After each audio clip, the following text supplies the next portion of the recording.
बहुत खुशी कथा आज भारतीय जनता पार्टी विशेषकर मालकानगिरी भारतीय जनता पार्टी आज शताधिक वरिष्ठ कांग्रेस और बीजेडी नेतृवृंद सहित बहुत वरिष्ठ वकील आज भारतीय जनता पार्टी सामिल होती या द्वारा भारतीय जनता पार्टी मालकानगिरी बहुत सुदृढ़ हम एवं मोदी जी जो विकसित भारत साकार करने निश्चित भाव में मालकानगिरी अग्रणी भूमिका रही। सर्वप्रथम मीडिया बंधु मान मो तरफ धन्यवाद। आज भारतीय जनता पार्टी तरफ भारतीय जनता पार्टी कार्यालय जिला कार्यालय मालकानगिरी रे वरिष्ठ लीगल सेल रो वकील बंधु मान को आज मिश्रण पर्व में सामिल करागला एवं यही जिलार जो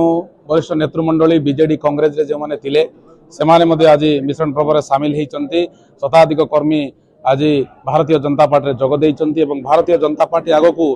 विकसित ओडिशा विकसित भारत को लक्ष्य करी आमे अनेक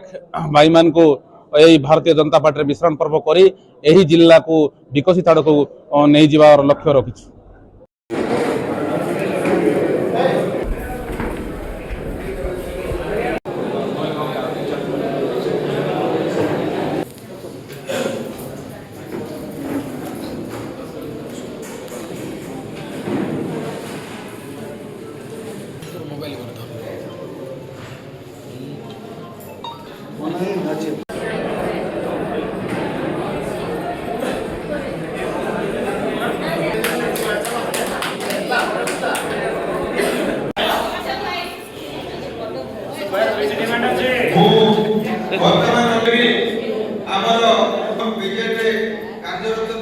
बीजेडी पार्टी